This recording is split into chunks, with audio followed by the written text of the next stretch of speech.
Channeling Trout, a science fiction novella by Jeffrey Chia, with tribute to Kurt Vonnegut Jr. So it goes. Channeling Trout is a novella that explores what it means to be the last sane person in an insane world.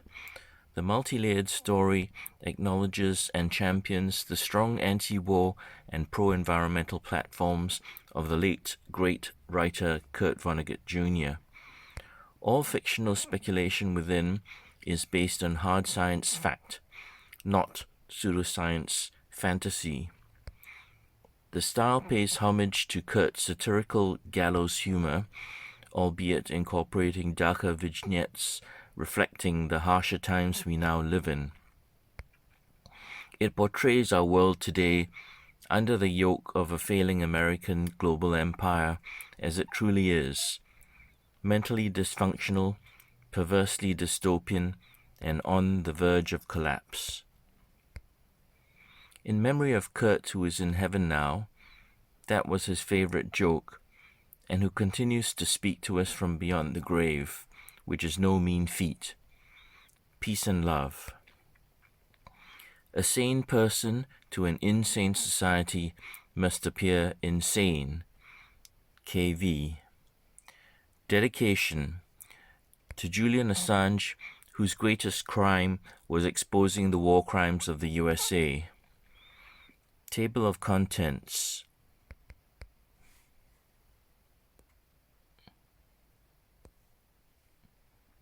Author's bio and forward. Synopsis. Chapter 1. The day I completely lost my mind was the day I began my journey to sanity. My name is Jonah R. Gakk, and I am a failure. I was given the first name John at birth, which I do not use for the reason which, if not already obvious to you, will soon become clear. So call me Jonah instead. With regard to my middle initials, RR, I may disclose what they stand for later, or not. How do you pronounce my surname, Gakk? Just imagine you have a dense fur ball stuck down your throat and need to expel it with a mighty hacking cough. Gakk, so my grandparents advised me, is best enunciated in the manner of a startled staccato exclamation mark. I do not know what it means, but if you believe in onomatopoeianism, you may well regard it as an expletive expression of revulsion. Given the distressing, disconcerting, and discombobulating events I have been through, I now believe that to be true. To be sure, the sound of my surname has at least one distinguished historical parallel. I have been informed by my betters that Vincent van Gogh's surname is properly pronounced in the original Dutch as a deep-throated, wet, phlegmy expectoration. Van Gogh. So am I in good company? Poor Vince, as you may recall, also believed himself to be a failure during his lifetime, suffered from depression, cut off his own ear, and died by his own hand in poverty.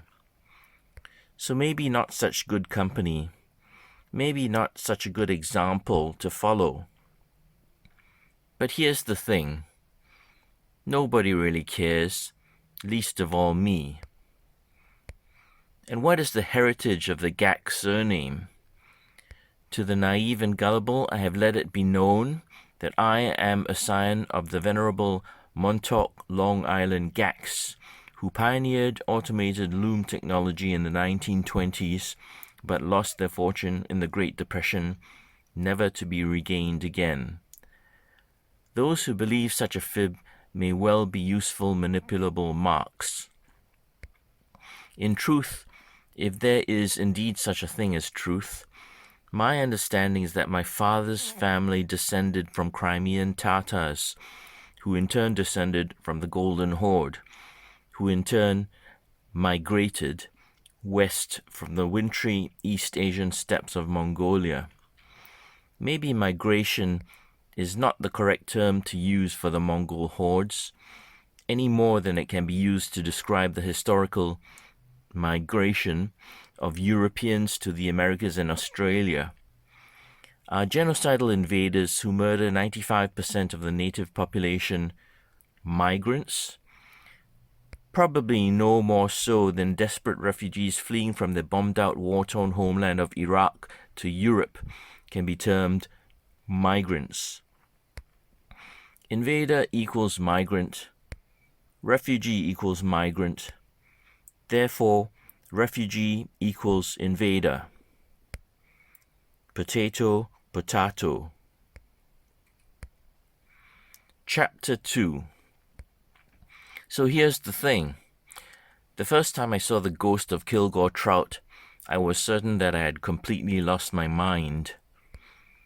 Kilgore Trout was, as many may be aware, a fictional writer of fiction, fictioned up by that famous fiction writer Kurt Vonnegut Jr., now long deceased.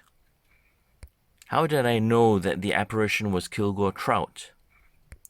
Because he told me so, even though he bore an uncanny resemblance to dear old departed Kurt circa his 8th decade. Trout the ghost had a tousled, tangled, curly nest of grey hair, a thick, bushy mustache confined to the real estate above his upper lip, and a heavily lined visage no doubt rendered even more wrinkly by long exposure to cigarette smoke. You know the expression, vanished in a puff of smoke? That was certainly true each time Trout departed, just as it was equally true that whenever he appeared, he also suddenly materialized in a puff of smoke. Indeed, a blue-white-grey haze of smoke surrounded him throughout his entire visit. You could say that smoke was his signature trademark. These are the first words I ever heard Trout utter. "Hey, Gakk! Gakk!" I thought he was choking on a badly inhaled lungful of vaporized tar. However, it turned out he was speaking to me. I keep calling my fog-bound hallucination of Trout a ghost. Actually, that is not the correct nor proper term to use. After all, how can Trout, a fictional character who never existed and therefore never truly lived nor died, be termed a ghost, which by definition is the spirit of a once-living person who had died? Am I being imprecise, incorrect, and untruthful by continuing to describe Trout as a ghost? But here's the thing. Nobody really cares, least of all me. Hallucination equals ghost, potato, potato. Chapter 3. So what, you may ask, was the point of me writing this tedious narrative down if nobody really cared, least of all me? Well, it turned out that Kilgore Trout, a nobody, really cared. He kept pestering me relentlessly to write all this stuff down for him, for his archives, and according to his own words, for further possible dissemination throughout the known universe, or at least the known galaxy. God only knows what he meant by that. Delusions of grandeur much? All I can say is that Trout, who I believed at the time to be the product of my own overactive imagination, seemed to be certifiably insane, which means to say that I was probably certifiably insane. Not that I ever admitted such a thing to anyone, apart from my pricey private PTSD therapist. On the one hand, it may have been accurate, and not an insult at all, to describe Trout as a nobody, because he had, as far as I could tell, no body. In all of his visitations to me, he always appeared as a disembodied head engulfed by smoke, The lit cigarette in his mouth would intermittently appear and disappear as though by magic. On the other hand, it may not have been accurate to call Trout a no-body. The fact that I was never able to see his body did not preclude the possibility that he did indeed have a body, which had simply been excluded from my view. For all I knew, he might have had a body shaped like a toilet plunger. Why in heaven's name would Kilgore Trout be remotely interested in the convoluted botherations afflicting a miserable failure like myself? I asked him that one time, and received an answer that left me even more confused than ever. And then I realized this. It was not reasonable to expect a clear and rational answer from a hallucination arising from my own mind, when my own mind itself was not clear and rational. Another time, I told Trout he reminded me of the Cheshire Cat from Alice in Wonderland. He had inexplicably never heard of that, and asked me to elaborate further, which I did. I mentioned that as the cat vanished, it did so gradually, leaving only its lingering toothy smile last of all. So that one time and one time only, after that particular conversation, instead of vanishing all at once in an abrupt puff of smoke, Trout decided to disappear little by little, leaving only his lingering bushy mustache last of all. He must have thought that was funny. It creeped me out. Chapter 4.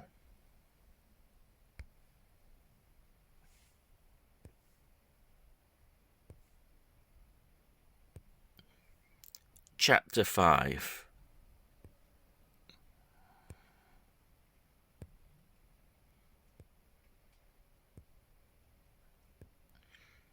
Chapter 6.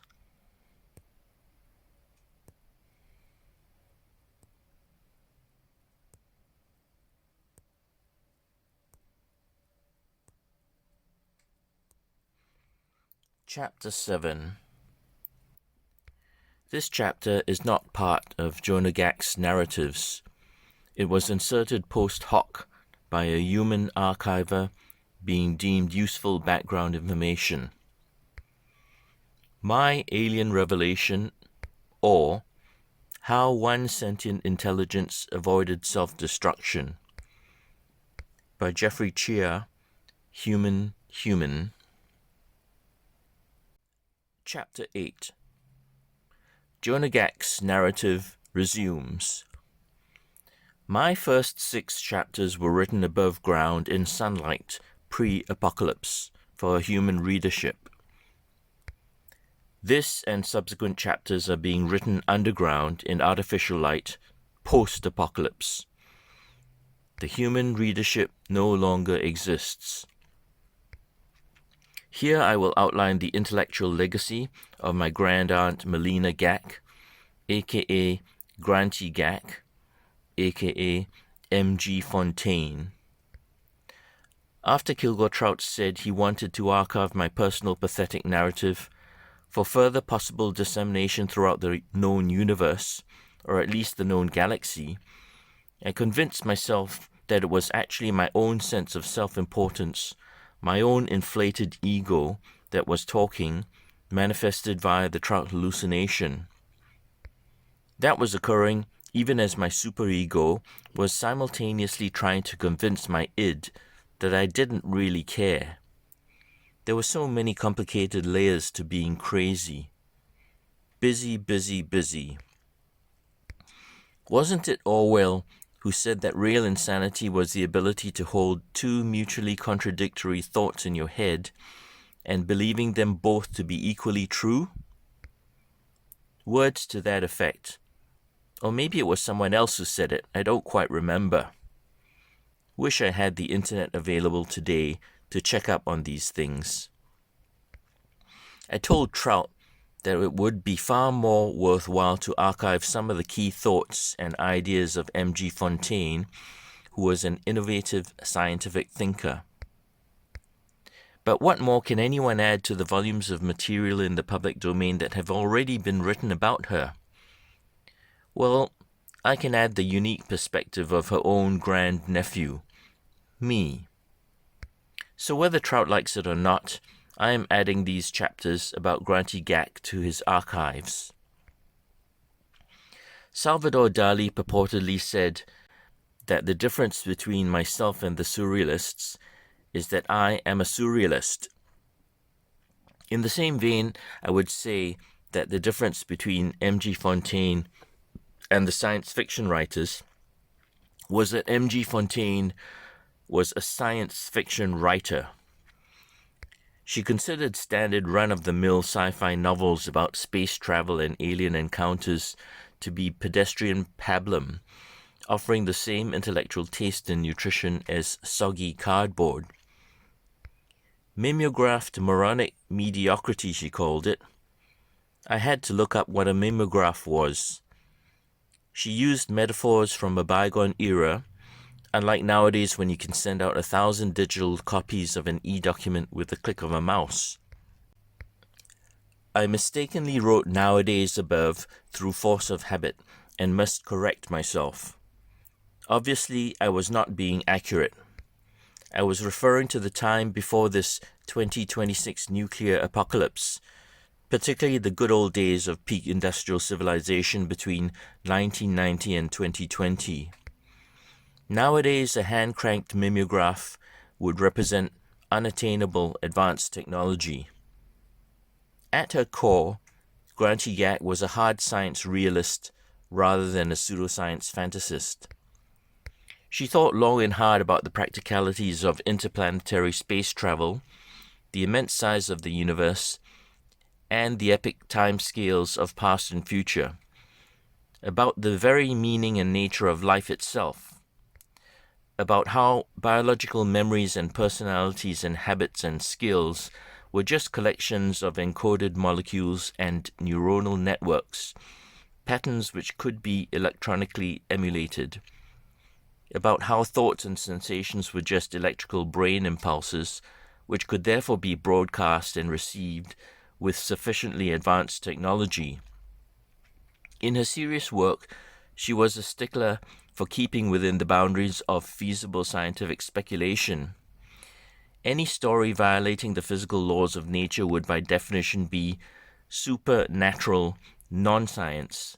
It would be magical fantasy, and by definition not real sci-fi, irrespective of the inclusion of any techno-babble or flashy devices going beep, which she called window dressing. She never breached the known laws of physics in her serious works. No perpetual motion machines, faster than light travel, wormhole travel, which would destroy any information and life forms entering the wormhole, no anti-gravity machines, no artificial gravity, other than that induced by acceleration, deceleration, or rotation of a craft, and so on. Time travel into the past was impossible. Time travel into the future was, of course, fine. We are doing that right now. She was contemptuous of contrived deus ex machina, easy get-outs. Here is an example. The unarmed hero is surrounded by 100 gun-toting enemies, so how can he possibly escape? Well, it turns out that all along he had a mysterious, unexplained teleportation ability not previously disclosed to the reader. A ploy simply made up on the spur of the moment by the writer as an easy get-out. Grantee considered such sloppy plot contrivances to be the hallmark of a lazy, unimaginative hack who holds the reader in contempt. The novel that she loved to hate was Dune by Frank Herbert. Overblown, overrated, formulaic, derivative drivel was what she called it. A transparent rip-off of the Messiah trope with this neo-colonial racist message that those all-rich but feckless Arabs could never achieve anything unless a good old Anglo boy from outside came along to lead them by the nose to salvation. Lawrence of Arabia much? Add some spiritual, supernatural overtones of manifest destiny, and an antagonistic evil empire. Baron Harkonnen having the first name Vladimir was an obvious caricature of a Russian dictator, and it became cultural propaganda fabricated to subliminally infect the minds of impressionable young readers. Tossing big worms and flappy flying craft into the mix did nothing to redeem it. She regarded the reviewers and fans who acclaimed it as an epic as simple-minded dimwits. Dune was not based on any real science. It was non-science, and hence nonsense, falsely promoted as sci-fi. I asked her once what she thought the single defining characteristic of Dune was, and she said this: humorlessness. It is pure nonsense that takes itself far too seriously. Granty respected legitimate SF writers governed by true understanding of science fact, such as Isaac Asimov and Arthur C. Clarke, the latter who thought pioneered what eventually became real technology to revolutionize the world, communications satellites. On the other hand, Granty herself repeatedly breached the laws of physics in her flippant works.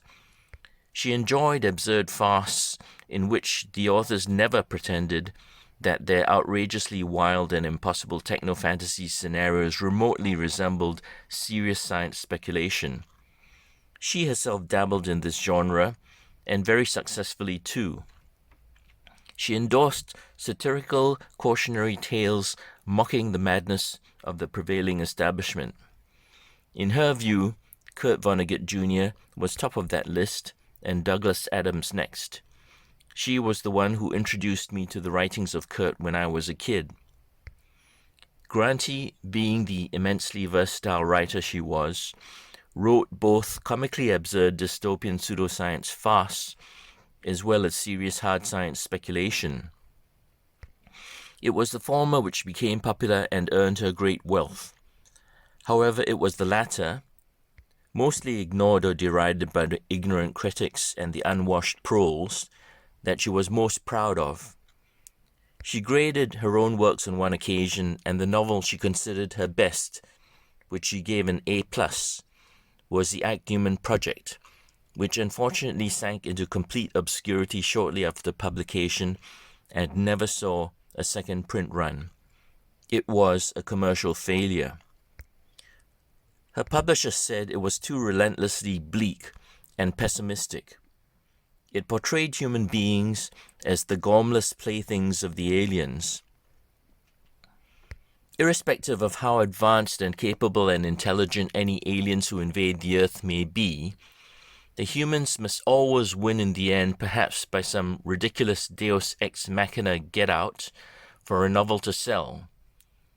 This made no sense whatsoever to the serious side of M.G. Fontaine, and she refused to alter the ending. In her preamble to that novel, she acknowledged the basic templates on which it was based: H.G. Wells' The War of the Worlds and John Wyndham's The Midwich Cuckoos. Unlike those templates, however, the Ichneumon Project concluded with an overwhelming victory for the aliens. It contained material so steeped in plausible science that it might actually be used as the blueprint for a real alien invasion if a sufficiently advanced sentient intelligence actually got a hold of it.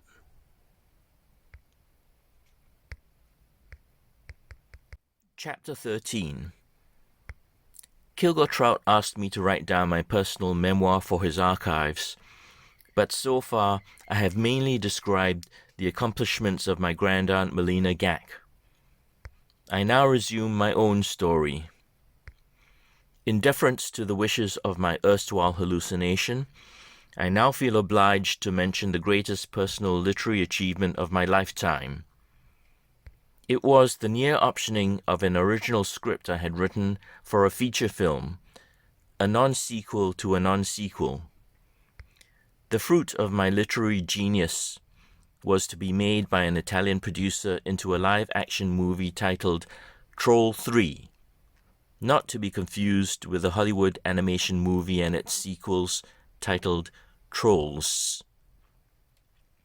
The original live-action American feature film titled Troll was indeed a story about a troll. The one thing that my plot for Troll 3 had in common with the sequel, Troll 2, was that neither storyline contained any trolls.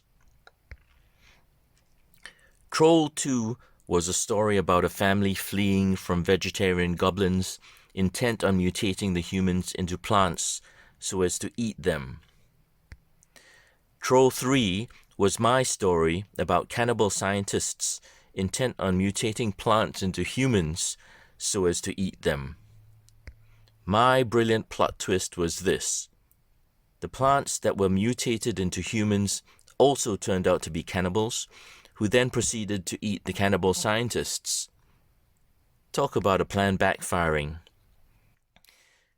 In the end, the last surviving cannibal scientist blew up the genetic lab in a fit of sour grapes resentment, killing everyone and everything.